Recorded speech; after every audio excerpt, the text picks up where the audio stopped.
दो इक्वेशन दिया हुआ है 14x प्लस 8y प्लस 5 बराबर 0 और ये दिया हुआ है 21x माइनस ky माइनस 7 बराबर 0। ये दो इक्वेशन किसी लाइन का दिया गया है, ये किसी लाइन का दिया गया है। एक्स को हम क्या करते हैं, एक्स को वेरिएबल कहते हैं और नंबर को क्या करते हैं, कांस्टेंट यानी अचर कहते हैं, चर और अचर। एक्स के गुना में है उसे हम ए से डिनोट करेंगे, वाई के गुना में उसको बी से, और जो कांस्टेंट है उसको सी से। यहाँ पर दो इक्वेशन दिया हुआ है तो उसके लिए हम क्या करेंगे, तो एक्स के गुना के लिए हम करेंगे a1 से, वाई के गुना में है उसको करेंगे b1 से, और कांस्टेंट है उसको करेंगे c1 से। और दूसरे इक्वेशन में जो दिया हुआ है उसको करेंगे a2 से, इसे करेंगे y के गुना में उसको दिया b2 से, और जो कांस्टेंट है उसको करेंगे c2 से। तो a1 का वैल्यू क्या हो जाएगा 14, b1 का वैल्यू हो जाएगा 8, c1 का वैल्यू हो जाएगा 5। यहाँ a2 का वैल्यू हो जाएगा 21, b2 का वैल्यू हो जाएगा माइनस के, चिन्ह के साथ लेना है, माइनस है तो माइनस के हो जाएगा, c2 का वैल्यू हो जाएगा माइनस 7। इसी रिलेटेड से हम दो तीन बातों को देखेंगे, उसके बाद हम क्वेश्चन पर चलेंगे, ये क्वेश्चन किस तरह से पूछा जाता है। तो सबसे पहले हम चलते हैं कि हलों की संख्या निकालें। इसी पे सबसे पहले देखेंगे a1 बटा a2 बराबर नहीं है b1 बटा b2 के। a1 बटा a2 बराबर नहीं है b1 बटा b2 के, तो हमें आगे चेक करने की जरूरत नहीं है। इससे हम क्या निकाल सकते हैं, इसका केवल एक हल होगा, केवल एक सॉल्यूशन होगा, केवल एक हल होगा, एक हल होंगे, यानी केवल एक सॉल्यूशन होंगे। वही हमें दूसरा दिया है a1 बटा a2 बराबर b1 बटा b2 बराबर c1 बटा c2। a1 बटा a2 बराबर b1 बटा b2 बराबर c1 बटा c2 हो तो इससे क्या निकलेगा, निकाय का मान इससे अनंत हल होंगे, इससे क्या होंगे, अनंत हल होंगे, अनंत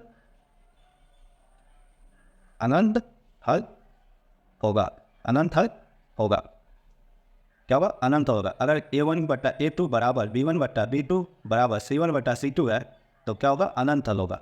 और a1 बटा a2 बराबर नहीं है b1 बटा b2 के, तो केवल एक हल होगा।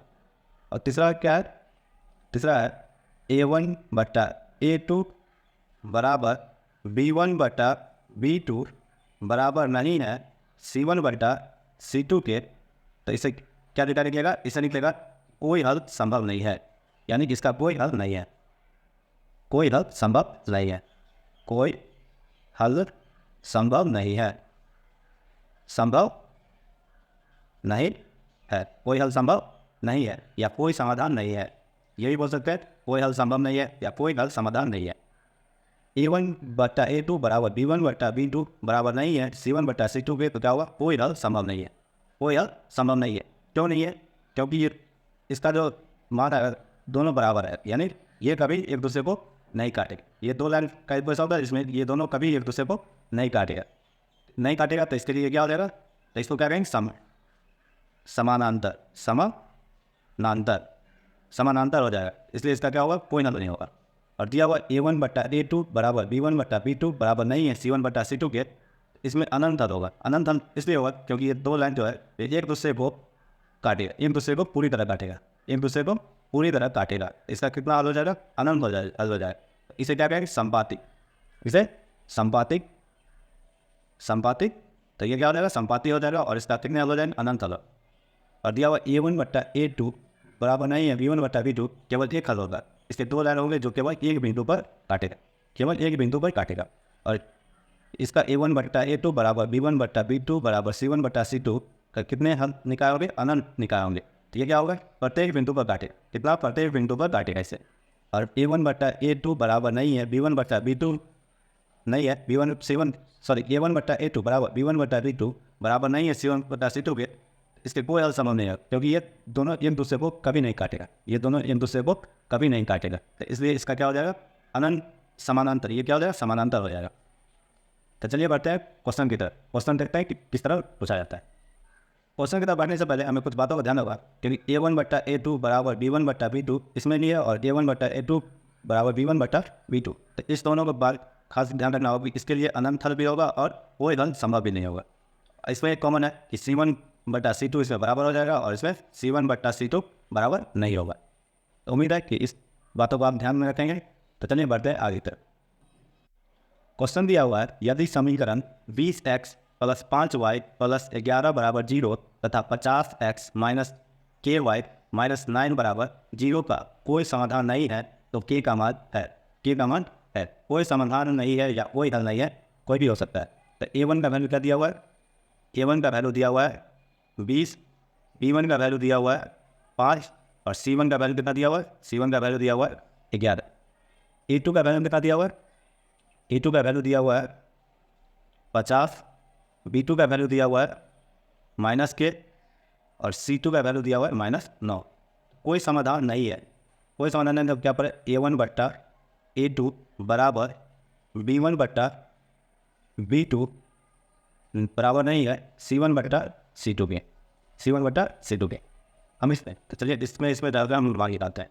दिया हुआ है A1 का वैल्यू 20, A2 का वैल्यू 50 बराबर है B1 का वैल्यू कितना दिया 5 और B2 का वैल्यू दिया -K। तो 0 से 0 कैंसिल हो जाएगा और -K बराबर हो जाएगा -K बराबर 25 बट्टा 2, 25 बट्टा 2 भाग करेंगे तो -K बराबर हो जाएगा 12.5। माइनस इधर आएगा तो क्या हो जाएगा? K बराबर हो जाएगा -12.5। -12.5 हमारा क्या हो? राइट आंसर हो जाएगा। नेक्स्ट क्वेश्चन दिया हुआ है, रेखीय समीकरणों x प्लस 2y माइनस 8 बराबर 0 और 2x प्लस 4y बराबर 16 के जोड़ों के हलों की संख्या है। जोड़ों के हलों की संख्या है। तो क्या दिया हुआ है? A1 दिया हुआ है कितना? A1 दिया हुआ है, A1 हो जाएगा 1, B1 दिया हुआ है, B1 दिया हुआ है 2, B1 दिया हुआ है 2, C1 दिया हुआ है -8, A2 का मान दिया हुआ है, B2 का मान दिया हुआ है 2, B2 का वैल्यू दिया हुआ है, B2 का वैल्यू दिया हुआ है 4 और C2 का वैल्यू कितना हो जाएगा? C2 का वैल्यू हो जाएगा -16। बराबर क्या उस तरफ है, इस तरफ लाएगा तो क्या होगा? माइनस वाला है, तो C2 का वैल्यू हो जाएगा -16। अब पूछ रहा है हलों की संख्या क्या हो? A1 बट्टा A2 बराबर B1 बट्टा B2 बराबर C1 बट्टा C2। A1 कितना दिया हुआ? 1 बट्टा 2 बराबर B1 दिया हुआ है 2 बट्टा 4 बराबर C1 दिया हुआ है -8 और C2 बराबर दिया हुआ है -16। माइनस वाला प्लस भाग करेंगे तो यह हो जाएगा 1 बट्टा 2 बराबर 1 बट्टा 2, 2 दूना 4 हो जाएगा, 8 दूना 16, 1 बट्टा 2। A1 बराबर A1 बट्टा A2 बराबर B1 बट्टा B2 बराबर C1 बट्टा C2। यहाँ क्या है? सभी बराबर है, सभी बराबर आ जाता है तो उसके लिए क्या होता है? उसके लिए अनंत हल होता है। क्या होता है? अनंत हल होता है। तो इसका आंसर हो जाएगा ऑप्शन नंबर सी हमारा क्या होगा? राइट आंसर हो जाएगा, अनंत हल होंगे। क्वेश्चन नंबर 3 आपके मोबाइल स्क्रीन पर दिख रहा है। इस क्वेश्चन का आंसर आप हमें कमेंट बॉक्स में कमेंट करके जरूर बताएं। तो बढ़ते हैं अगले क्वेश्चन की तरफ। नेक्स्ट क्वेश्चन दिया हुआ है क्वेश्चन नंबर 4, K का वह मान क्या है जिसके लिए समीकरण 16x माइनस 12y प्लस 9 बराबर 0 और 12x प्लस KY माइनस 11 बराबर 0 का कोई हल नहीं है, कोई हल नहीं है। तो A1 का वैल्यू क्या दिया हुआ है? सबसे पहले लिखें A1 का वैल्यू हो जाएगा पहले इक्वेशन में A1 बराबर 16, B1 बराबर हो जाएगा -12 चिन्ह के साथ -12 और C1 का वैल्यू हो जाएगा, C1 का वैल्यू हो जाएगा 9। दूसरे इक्वेशन में दिया हुआ है A2 का वैल्यू हो जाएगा 12, A2 का वैल्यू हो जाएगा 12, B2 का वैल्यू हो जाएगा, B2 का वैल्यू हो जाएगा कितना? +K और C2 का वैल्यू हो जाएगा -11। अब पूछ रहा है कोई हल नहीं है, कोई हल नहीं है, इसके लिए क्या होगा? A1 बट्टा A2 बराबर B1 बट्टा B2 बराबर नहीं है C1 बट्टा C2, C1 बट्टा C2। तो इसके लिए हमें K का मान क्या होगा? तो A1 का वैल्यू क्या दिया हुआ है? 16, A2 का वैल्यू दिया हुआ है 12 बराबर B1 का वैल्यू दिया हुआ है -12 और B2 का वैल्यू दिया हुआ है K। इसको क्रॉस बना करेंगे, 4 चौका 16, 4 तिया 12, 3 से करेंगे 4 से करेंगे तो 4 तिया 12, तो K बराबर हो जाएगा -9। K बराबर क्या हो जाएगा? -9। यानी ऑप्शन नंबर हमारा क्या होगा? सी। ऑप्शन नंबर सी हमारा क्या होगा? राइट आंसर होगा। तो K का मान कितना आ जाएगा? -9। नेक्स्ट क्वेश्चन दिया हुआ है, यदि समीकरण 2x प्लस 3y प्लस 11 बराबर 0 और 6x प्लस KY बराबर 33 बराबर 0 समपाती रेखाओं को निरूपित करती है तो के का मान ज्ञात कीजिए। संपाती रेखाओं को निरूपित करती है तो के का मान ज्ञात कीजिए। तो A1 का वैल्यू जो दिया हुआ है लिख लेते हैं। A1 दिया हुआ है, A1 बराबर कितना दिया हुआ है 2, B1 बराबर B1 हो जाएगा 3 और C1 हो जाएगा 11। A2 दिया हुआ है, A2 दिया हुआ है 6, B2 दिया हुआ है, B2 का वैल्यू दिया हुआ है प्लस के और C2 का वैल्यू दिया हुआ है, C2 का वैल्यू हो जाएगा 33। अब पूछ रहा है कि संपाती रेखाओं को निरूपित करती है, यानी A1 बटा A2 बराबर B1 बटा B2 बराबर C1 बटा C2 दिया हुआ है। A1 बटा A2 बराबर B1 बटा B2 बराबर है C1 बटा C2 का संपाती के तो जो वैल्यू दिया हुआ है वैल्यू लिख लेंगे। के का मान मिले, इसको इससे करें या इससे इसको करें, किससे चलिए हमें क्या होगा के का मान निकाल। तो फर्स्ट वाले से निकालते हैं।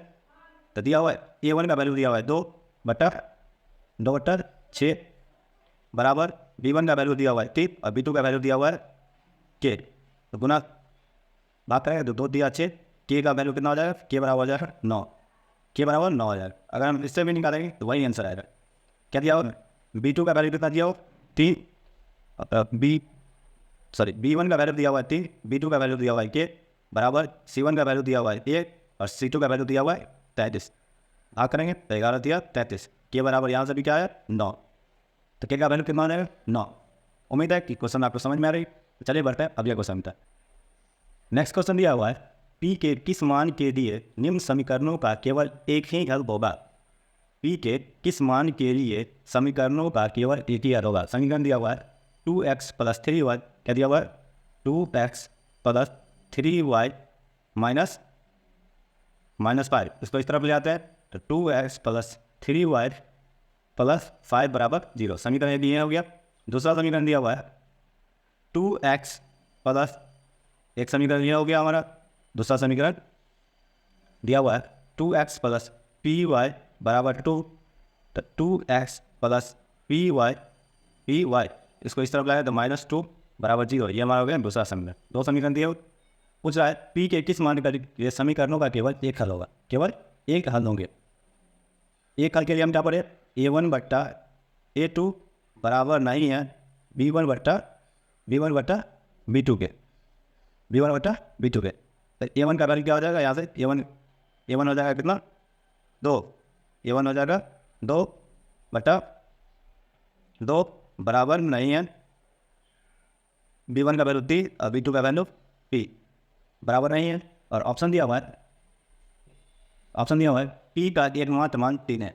P का एकमात्र मान 3 देंगे, अगर यहाँ पर एकमात्र 3 देंगे तो दोनों क्या होगा बराबर हो जाएगा, जो सही नहीं होगा। दूसरा ऑप्शन दिया हुआ है P के सभी मान हो सकते हैं। P के सभी मान कैसे हो सकते हैं, सभी मान में तो 3 भी आता है, 3 देने पर सब क्या हो बराबर होगा, यानी क्या हो रहे अनंत हल हो जाएंगे। और नेक्स्ट दिया हुआ है P का 3 के अतिरिक्त कोई भी संभव नहीं है। P का मान के 3 के अतिरिक्त कोई भी संभव नहीं है। सही है, P का मान 3 देंगे तो मान क्या हुआ, P का मान आएगा। और ऑप्शन नंबर 3 4 का रहा है P का एकमात्र मान 2 है। P का एकमात्र मान 2 नहीं है, 1 भी हो सकता है, 4 5 कुछ भी हो सकता है। तो हमारा आंसर क्या हो जाएगा, ऑप्शन नंबर सी हमारा क्या होगा राइट आंसर हो जाएगा। ऑप्शन नंबर सी हमारा राइट आंसर होगा। उम्मीद है ये आपको नीलिया स्पेशल रैखिक समीकरण के वीडियो कैसे लगे कमेंट बॉक्स में कमेंट करके जरूर बताएं। और आपको जो क्वेश्चन दिया गया क्वेश्चन नंबर 3 उसका हमें आंसर करके जरूर बताएं। तो आज के लिए इतना है। वीडियो कैसा लगा कमेंट बॉक्स में बताओ, जरूर लिखिए। ज़्यादा से ज़्यादा लाइक करें, शेयर करें और चैनल पर जो नया है चैनल को सब्सक्राइब कर लिया और बेल आइकन को प्रेस जरूर करें। तो आज के लिए bye, thanks for watching this video.